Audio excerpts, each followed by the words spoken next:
Welcome to the Escaping the Accountant's Trap podcast. It's a podcast to help accountants, CPAs, and bookkeepers escape what we call the accountant's trap, where accountants are trading time for money. Well, how do you escape the trap? We're going to learn directly from a CFO and a member of the CFO project, Lacey Harner. Lacey, welcome to the show. Thank you. Happy to be here. Yeah, so I'm really excited when I get to talk with fellow CFOs, and you're a member of the CFO project. So, Lacey, let me ask you, starting off, why did you want to become a CFO or business advisor in the first place? I mean, you were an accountant. Why did you Mhm. want to become a advisor? Well, I can expound on this if you want, but I would say the short of it is I was tired of seeing business owners, good people, passionate about what they do, running their business into the ground. And I knew that I had the foundational skill set that I could help them, and I wanted to see them succeed. Yeah, I'm the same way. Describe one of the first clients that you worked with? How did you know that, all right, this person needs help and they need my help and I can actually help them? Describe the situation with the particular client and the type of business they had. Oh gosh, like one of my first ones, I don't know. There's so many. So, a little bit about my background is that initially I focused on tax strategy. Okay. And what I was seeing is that a lot of people were so consumed by reducing their tax liability that they would do that at all costs, even at the cost of making poor long term Mm, decisions that would allow them to grow a profitable business. yeah. So, I mean, I don't have one particular client in mind where I saw that, but it was the majority of them. And that's when I realized, okay, I need to shift my focus. Tax strategy is great, but not at the cost of running your whole business into the ground. So Right. it was helping them see that there's more to it. There's other things that you want to consider, and tax is just one of those components. Absolutely. And I think that a lot of accountants focus on tax because that is their lens, but your client is focused on the whole business holistically. They're trying to grow a successful business, and if you're only focused on tax, that's just one piece of the pie, and they would rather. I mean, I don't want to put words in your mouth, but it's like they rather you help them with everything, not just tax. Sure. If they could look out 2, 3, 4, 5 years into the future and see that maybe they didn't actually need that $100,000 piece of equipment or didn't Right. need that new Right. vehicle. I mean, it felt good in the moment, that instant gratification of it, drastically reduced their tax bill, but it actually cost them down the road. And if they can understand that and see that and like just really tap into the big picture of it, then not everybody is going to choose that, but I think a lot of them would if they just knew their options. Yeah, yeah, absolutely. Now you mentioned that you're passionate about helping businesses succeed, which is the exact same reason I got into this as well. Why do you think, working with a lot of businesses, why do you think most of them don't succeed? Why do you think most businesses fail? I mean, it's because it's a fact. According to the U.S. Bureau of Labor Statistics, half of all businesses fail by their fifth birthday. 80% fail by their 10th birthday. Why? Why Yeah. is that? It's interesting because as a business owner, they are a unique breed of people. They Yeah, are very good at their craft, or they put a yeah, lot of thought and effort into their product. They're very passionate about what they do. They're driven, motivated. Like they've got all these fantastic qualities. What would possibly hold them back?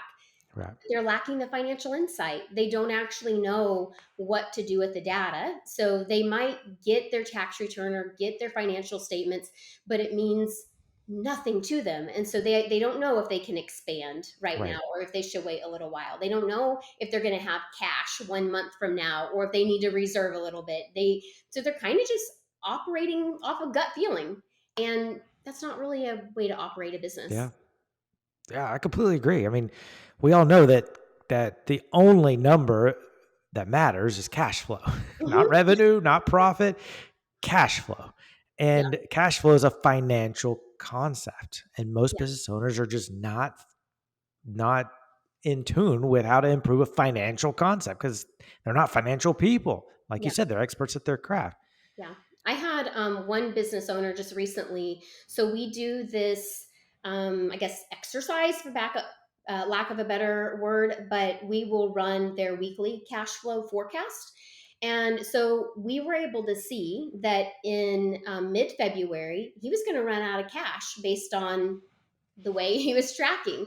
And Yeah. so within 1 week's time, he went out, got some new business because he needed to figure out a plan before February. He went out and got some new business. We made some adjustments to his bills.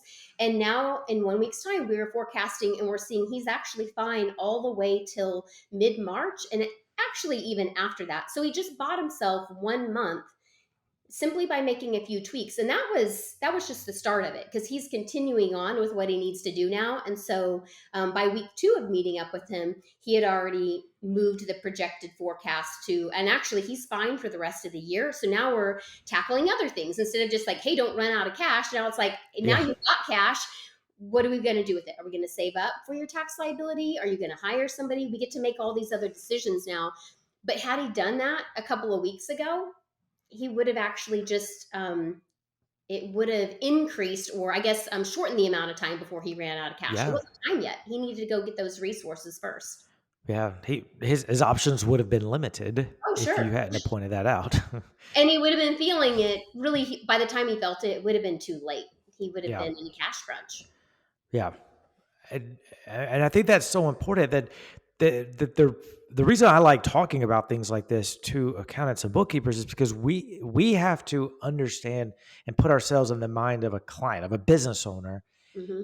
and understand what they're facing, because they're not numbers people. And like you said, they're sort of running based off a gut feel, and they're good at what they do. They're good at selling, or they're good at operations of their business, and they just need somebody that they could trust to sort of guide them. And Hmm. that's the role we fill. And if we can do that, we'll be able to charge a lot more money than just off of just basic tax, accounting, bookkeeping services.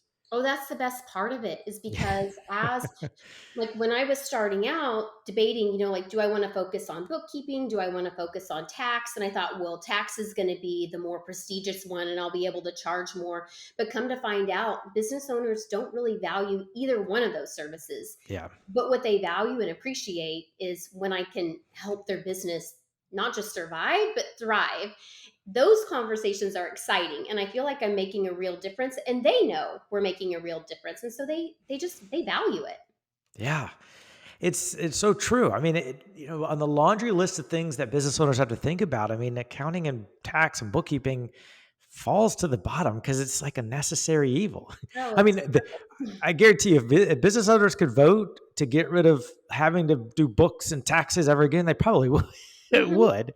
Even though we all know as accountants and bookkeepers that they're valuable, they can be valuable because of the insight you can get sure. from them, but they don't value them. Yeah. And when they don't value something, they're not going to pay for it and they're not going to pay attention to you. hmm But if you can all of a sudden become the person that not just records the past, but they can help them have a better future, then they will pay attention to you Oh, of course. and your value will go up. Yes. And bookkeeping and tax, it's a necessary evil, but it's not fun. Yeah. Growing a business is. Yeah.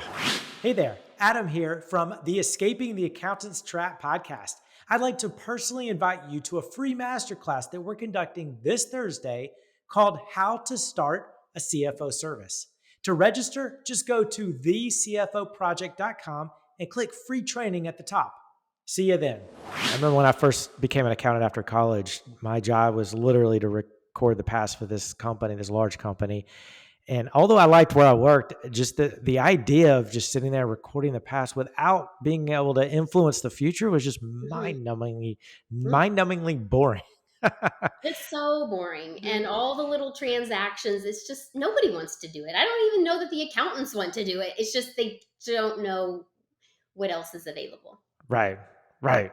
No, I agree, and I think accountants as a whole, and when I say accountants, CPAs, bookkeepers, ev- we all have this collective e- experience and knowledge that can be so valuable to your clients. But most accountants aren't getting paid for that experience or knowledge. They're just not. And the average accountant, I saw the statistic, the average accountant is making $73,000 a year. To me, that's Working a crazy. lot of hours, I am sure. Yeah, working a lot of hours, and it's you're not getting paid what you're worth. You should be getting paid a lot more, but unfortunately, the marketplace dictates how much you get paid. Sure. And the marketplace, whether accounting is important or not, the marketplace doesn't lie. The marketplace dictates what something is valued at. And in order for you to get paid more, you've got to be valued more in the eyes of who's buying your services, which is business owners. Sure. I completely agree. And I think, I mean, not only is it hard to have the time to provide that extra insight if you're also doing the compliance side of things, doing the bookkeeping, doing the tax returns, but also just having the language that resonates with the business owners. As an accountant, I wasn't taught that in college. Mm, I didn't know how to speak in such a way that business owners could actually take it in and do something, like take action that would make changes in their business. So for me, that was a learning curve, is that I needed, even though I could read the numbers myself and I knew what to do with them, I needed to figure out how to convey that to my clients so that yeah. they knew exactly what they needed to do next in order to see the changes in their business that they needed to. Yeah, that's a good point because a lot of people come in, or they come to me and think of CFOing or being a business advisor is like being the CFO for a very large business like Coca-Cola Hmm. or General Motors, and it's not. It's completely different because we have to have a very different skill set when dealing with small and medium-sized businesses. And to your point, one of those skill sets is being able to communicate. Hmm. You could be the best CEO, or sorry, best CPA in the world. You could be also the best CFO in the world. But if you can't communicate to a client, help them understand their numbers in a way that makes sense to them and help them understand what their next steps are, then none of it matters. Hmm. I was talking to a client the other day and I was asking her a few questions, and she said, I don't know. My tax accountant has tried to talk to me about this, but every time Yeah. she talks to me, I just want to pull my eyeballs out. Like, Oh I my don't know what goodness. she's saying and I can't make sense of it. It was just like her whole demeanor changed when she started talking about what she feels like when she has to listen to her accountant talk. And Yeah. I lit up on the inside because I thought, I used to be one of those. Yeah. I get it, but there is a way to communicate the same information, but to communicate it in a way that they can understand and know exactly what to do next. Yeah, absolutely. It's like going to the dentist and the dentist, looks in your mouth and then talks to you for 10 minutes in dentist language Uh-huh. using these acronyms and insider language that dentists use about your teeth Hmm. and not making any sense. I mean, what's the point? Yeah, just tell me, are my teeth Right. healthy?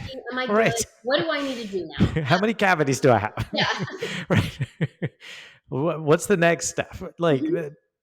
make it clear and easy. I mean, people don't like going to the dentist as it is, but especially if you're not make if you don't really like the dentist and they're speaking in a foreign language, that's going to make it even worse. So imagine your clients' interaction with you.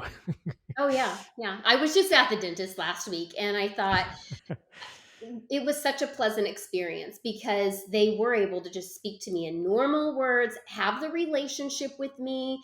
And then, of course, they made sure that they did their job that they needed to, but they didn't have to bog me down with all of the details. They could just tell me the next step. And I got to leave and feel like that was a really great experience. I'm not confused about what I need to do next. Right. Right. Exactly. Because I think if we, Donald Miller, he wrote a book. What was the book called? I'll think of it in a second. But he's a marketing expert Mhm. and a story brand. That's the name of the Yes. book. I was trying to Highly, think of it for you too, and it wasn't yeah, coming yeah, to me. highly recommend it. But he says a quote all the time: "If you confuse, you lose." Mm-hmm. And I would say not only you lose as the CFO because or the accountant because if you're confusing your client, you're never going to upsell them to a advisory service, Yeah, and you're not going to probably retain your clients for a long time. But you're also the client is losing because they're not getting valuable help or insight into their business so they can stay in business. sure.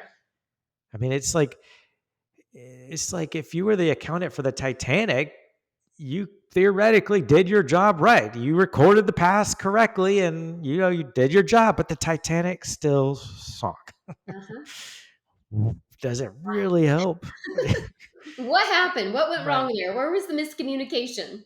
Right, right. So, I mean, so let me shift gears just for a moment. What percentage of your week is spent doing CFO work, advisory work versus, tax or other accounting services? Well, I'm in the middle of transitioning because I realized a few years ago that I read a book recently called the Genius Zone, the Zone of Genius, I think, and I Yeah. realized that I am in my zone of genius when I am doing CFO work, but I was Mm, actually doing a lot of tax compliance work and tax strategy, which I'm really good at. That would be my zone of excellence. But I am intentionally working to have more of my time every day in my zone of genius. yeah. And I'm loving it. I get to walk away from my day just excited about knowing that I am operating at my best and that I'm really helping other people and other business owners. So I Yeah. would say I didn't really answer your question. I would say I'm maybe up to about 50% of my days I get to function as a CFO. Okay. Perfect. Yeah. I mean, I when I started my CFO firm, I didn't do tax or bookkeeping. I just literally started a CFO firm because I sold my business in a completely different industry. And the reason why I sold it is because all these people in that industry were asking me for help. Mhm.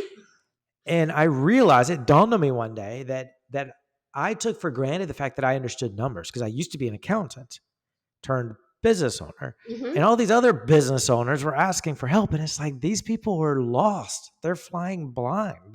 They're making decisions based on what they know Mhm. with their limited understanding, even though they're doing the best they can. It's no wonder they struggle. It's no wonder they fail. And so when I hung out my shingle of offering a CFO service, I got to capacity in within about a year and a half. I was at Mhm. 17 clients, and is because this message of being a human that talks to other humans in a plain language resonates. Sure. Absolutely. So, let me ask you, Lacey. You've been in the accounting industry for a while. Where do you see the future of this industry? CFO specifically or just I would accounting? say the accounting industry in general, just as a whole. Where do you see the accounting industry as a whole? Do you think it's leaning more towards advisory, or do you think um, that technology, AI, and all this is going to disrupt what traditional accountants are doing today? I guess where do you see the average accountant today in say 10 years? AI is going to take over the bulk of it, and it's already starting. And I think the community at large is beginning. I don't know if I would say panicking. Maybe some people are panicking because they're doing kind of lower level Yeah, compliance work that it's AI is going to be taking over their jobs swiftly. So, making a shift as an accountant, making a shift into advisory services and things that no machine can replace, being able to have the conversations and being able to provide that unique insight. So, if we can start to evolve to just recognize that's where the industry is heading and to make sure that we all have that skill set in place, then I don't think that we are replaceable by AI if we're able to add that advisory component. yeah. No, I love that. And I really wasn't trying to lead you to that answer, but I was kind of hoping you would say Well, I that. was already about to It- say it, and then you jumped in and started saying it. So, but that's the conversation right now: is that yeah. people are beginning to panic and recognizing they need to have a plan in place so that they have a living and they have a job Yeah. in their future. Yeah, absolutely. And you brought up a really good point. As long as business owners are, sorry, as long as businesses are owned by humans, there's Hmm. always a place for them to seek out other humans for help. Sure. And a relationship cannot be replaced by a machine. Now, I personally think that technology and AI, whatever it's going to end up looking like, will be a good thing for the accounting profession because it will allow accountants to delegate or relegate those low level tasks to a Hmm. machine, essentially, so that they could focus their time Yeah. on being an advisor to clients, which is really what their clients want them to do, anyways. Yeah. I mean, And it's I'm not crazy. sure that they really love doing all of that data entry type of work Right. anyway. So I Totally. think change is always hard and feels scary if that's all you've done in the past.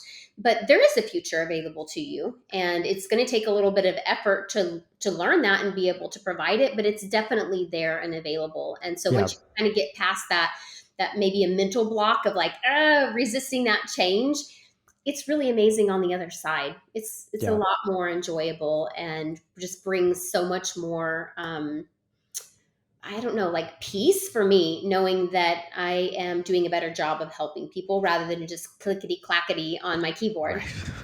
Right. Right. I agree. I can almost imagine somebody, if podcasts exist in like in 1982, us having the same conversation about computers. Like, what do you think Hmm. about this newfangled thing called microcomputers? Is it going to replace accounting? Well, clearly not, but it helps accountants do their job better. Definitely. Yeah. Yeah. So as we're wrapping up here, Lacey, if there's somebody listening that is on the fence about should I explore what it would look like to offer advisory services, CFO services, what advice would you give them? Hmm. I would say to find a space where you could be alone for a little while and it's quiet and you could think about your typical day where you're feeling stressed with all of the IRS tax deadlines and just let yourself sit in that and feel that pain Mm. and then shift gears and imagine a day where you get to be at ease with your clients and with your time and like imagine yourself with a smile and really helping people and then use that as fuel to go take action and figure out how to implement that. Oh man, that's a great answer. Well, thank you so much, Lacey, for being on the show today. I loved it. Thank you for having me. And to everyone listening or watching, thank you so much for spending the last few minutes with us as we discussed how to escape the accountant's trap. Bye for now.